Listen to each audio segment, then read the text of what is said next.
Em meio ao turbilhão de uma Inglaterra dilacerada pela Guerra Civil, onde a autoridade se desintegrava e a própria estrutura da sociedade parecia prestes a ruir, Thomas Hobbes ergueu um monumento intelectual de uma lógica brutal e aterradora.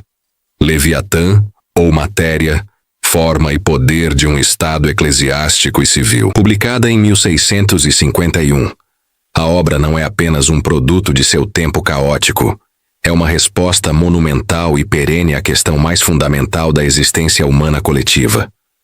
Como podemos nós, seres passionais, egoístas e desconfiados, viver juntos em paz e segurança? A resposta de Hobbes, articulada com a precisão de um geômetra e a frieza de um anatomista, é a criação de um Deus mortal, um poder soberano tão absoluto e inquestionável que sua simples existência aterroriza os homens até a obediência. Este poder, que ele batizou com o nome do monstro bíblico, o Leviatã, é a cura radical para a doença terminal da anarquia. Avaliar criticamente esta obra-prima é mergulhar nas profundezas da psicologia humana, questionar os alicerces do poder político e confrontar o dilema eterno entre a liberdade e a ordem. O Leviatã não é um sistema a ser simplesmente aceito ou rejeitado. É um espelho sombrio que nos força a encarar a natureza do monstro que nós mesmos criamos para nos salvar do caos. Um monstro cujas correntes, uma vez forjadas, talvez nunca mais possamos quebrar.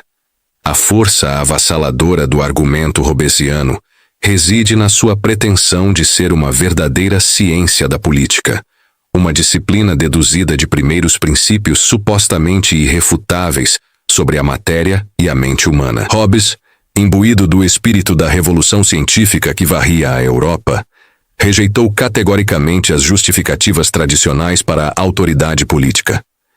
Ele descartou o direito divino dos reis como uma superstição conveniente e a teleologia clássica de Aristóteles, a noção de que o homem é um animal político, naturalmente destinado a florescer na comunidade, como uma fantasia ingênua. Em seu lugar, ele propôs um modelo radicalmente mecanicista e materialista. Para Hobbes, o ser humano não é uma criatura imbuída de um propósito divino ou de uma sociabilidade inata. Ele é uma máquina complexa, um autômato de carne e osso, cujas ações são, em última análise, movimentos determinados por uma física interna de apetites e aversões. O que chamamos de bem nada mais é do que o objeto de nosso desejo, e o mal, o objeto de nossa aversão. Esta doutrina, conhecida como psicologia egoísta, é a rocha sobre a qual todo o seu imponente sistema é erigido, e é precisamente aqui que a crítica fundamental a Leviatã deve começar. A questão central é se esta visão do homem é uma representação fiel da realidade ou uma caricatura sombria e redutora. Hobbes argumenta com uma lógica implacável que todas as ações humanas, mesmo aquelas que à primeira vista parecem altruístas, são, em sua raiz mais profunda, motivadas pelo autointeresse. A caridade, ele sugere, é o prazer que um homem obtém ao demonstrar seu próprio poder e excesso de recursos. A compaixão é a dor que sentimos pela calamidade de outro, mas apenas porque imaginamos que o mesmo mal pode nos acontecer. A amizade é uma aliança estratégica para benefício e proteção mútuos.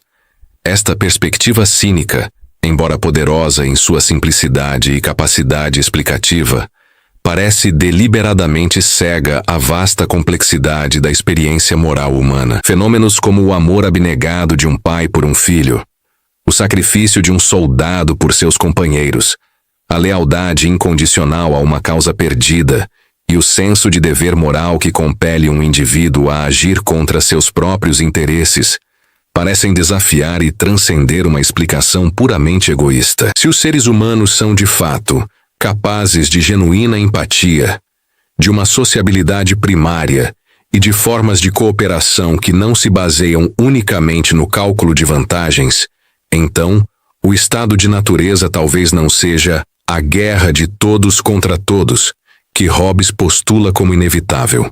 E se esta premissa psicológica fundamental for falha, ou pelo menos incompleta, A necessidade lógica de um Leviatã absoluto, indivisível e aterrorizante, perde grande parte de sua força inexorável. Outros teóricos do contrato social, notavelmente John Locke, partiriam de uma visão mais matizada e otimista da natureza humana, uma natureza dotada de razão, governada por uma lei natural e capaz de tolerância, para chegar a uma forma de governo radicalmente diferente, um governo limitado, sujeito ao consentimento dos governados e dedicado à proteção de direitos inalienáveis. O absolutismo de Hobbes, portanto, não é uma conclusão política neutra.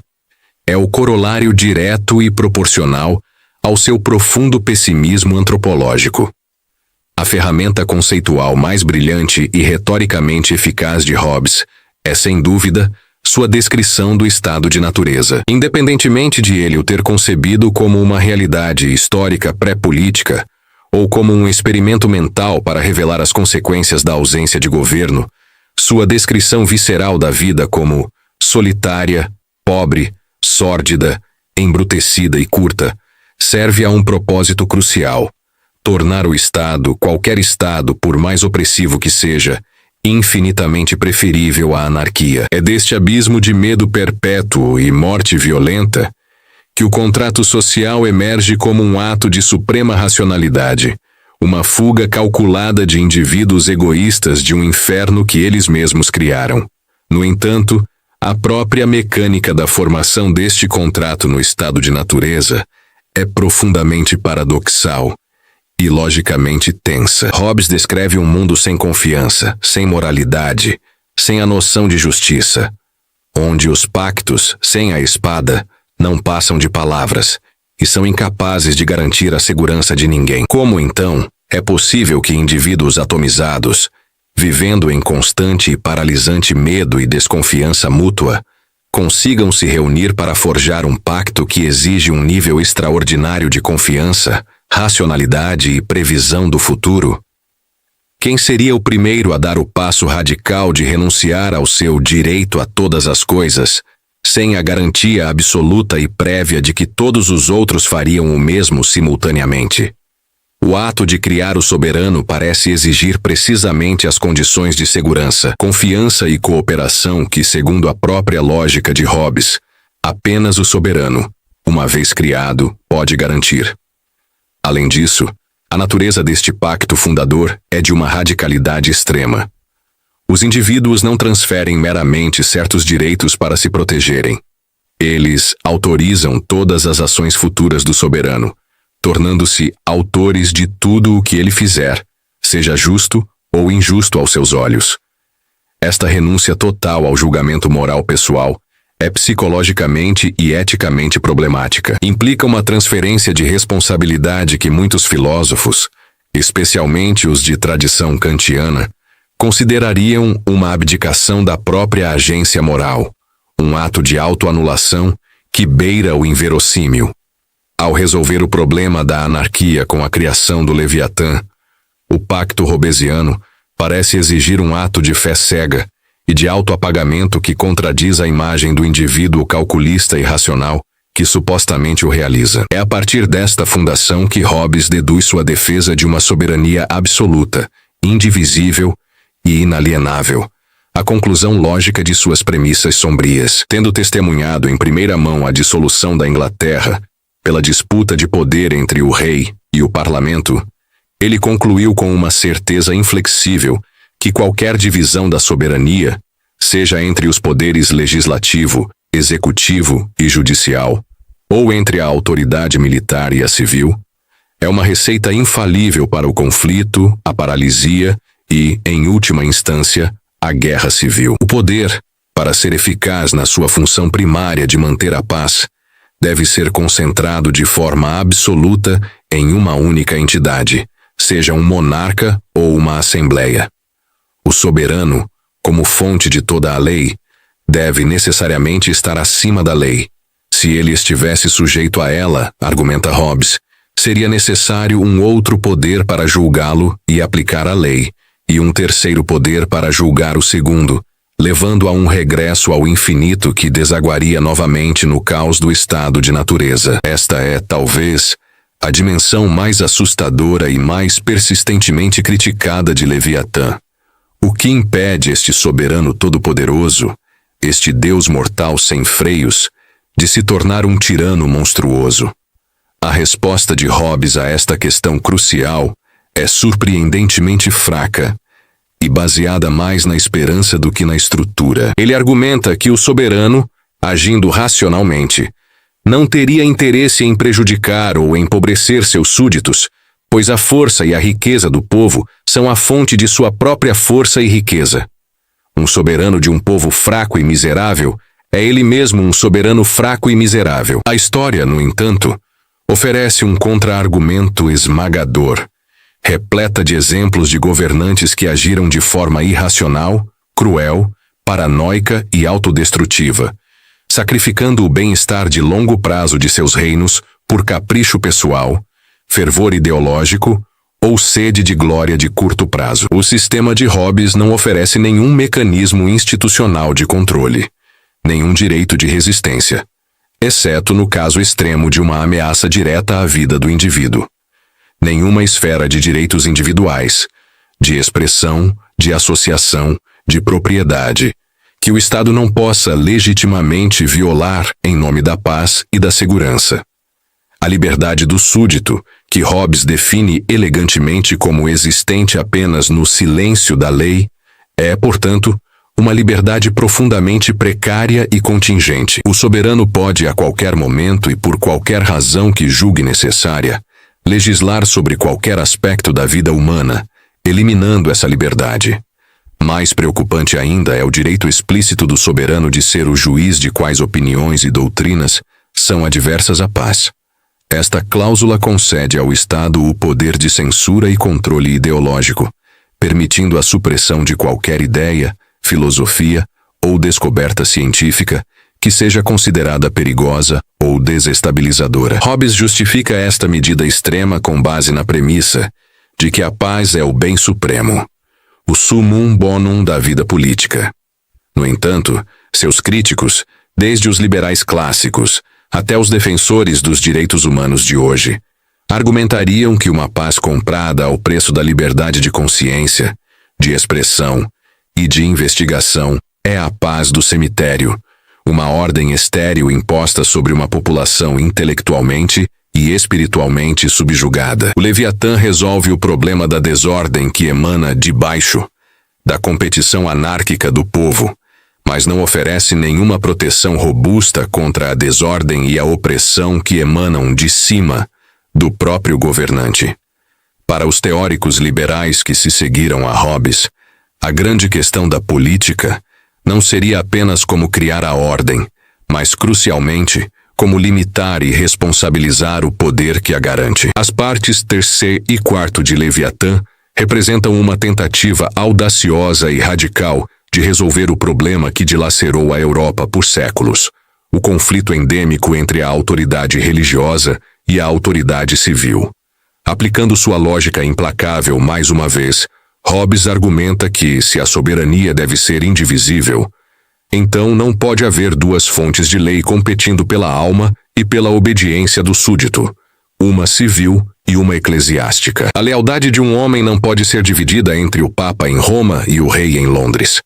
Tal divisão, para Hobbes, é uma contradição em termos, uma garantia de conflito. Portanto, a conclusão inevitável é que o soberano civil deve ser o chefe supremo da Igreja em seus próprios domínios. A religião, em suas manifestações externas e em sua doutrina pública, deve se tornar um departamento do Estado, um instrumento para a paz e a obediência civil. Esta solução, conhecida como erastianismo, é profundamente moderna em sua secularização do poder político.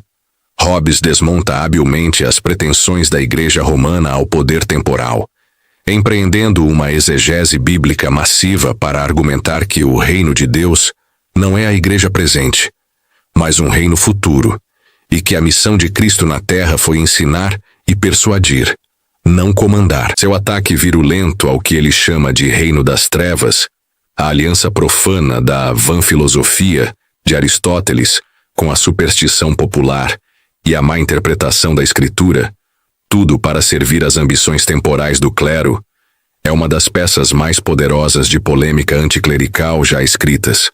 No entanto, a solução de Hobbes, por mais logicamente coerente que seja dentro de seu sistema, levanta tantas questões quanto resolve. Ao transformar a religião em uma ferramenta do Estado, ele arrisca esvaziá-la de seu conteúdo espiritual autônomo e de sua função profética de criticar o poder. A fé deixa de ser uma questão de convicção privada e busca pela verdade transcendental e se torna, em grande medida, uma questão de conformidade pública e obediência civil. O que acontece com a consciência individual quando os ditames religiosos do soberano entram em conflito com a sua fé pessoal? Hobbes a descarta como mera opinião privada e, portanto, politicamente irrelevante. Mas para o crente, a consciência pode ser a voz de Deus, uma autoridade superior a qualquer poder terreno. Ironicamente, ao conceder ao soberano o controle absoluto sobre a doutrina religiosa, Hobbes cria o potencial para o mesmo tipo de abuso de poder espiritual que ele tão veementemente critica no papado. O soberano pode manipular a teologia para justificar suas políticas, suprimir a dissidência e transformar o aparato da fé em uma ferramenta de tirania ideológica. A distinção crucial entre o uso legítimo da religião para garantir a paz e seu uso ilegítimo para suprimir a verdade torna-se perigosamente tênue e depende inteiramente da sabedoria e benevolência de um governante sem freios. Em última análise, Leviatã permanece na história do pensamento como uma obra de um realismo sombrio, implacável e profundamente desconfortável. Sua lógica de ferro é um desafio permanente a todas as visões mais otimistas e idealistas da política. Hobbes nos força a olhar para o abismo do caos, para a fragilidade da ordem civil, e a nos perguntar qual o preço que estamos, de fato, dispostos a pagar pela segurança. Seu argumento central de que a alternativa ao poder soberano eficaz não é a liberdade idílica, mas a brutalidade da guerra civil, continua a ressoar em todos os cantos do mundo assolados por conflitos, divisões e pela falência do Estado. A fraqueza de sua obra monumental reside em seus extremos. Seu modelo da natureza humana é excessivamente simplista e monocromático. A renúncia de direitos que ele exige no contrato social é radicalmente total. E seu soberano é perigosamente todo-poderoso, desprovido dos contrapesos institucionais necessários para proteger os indivíduos da arbitrariedade e da opressão.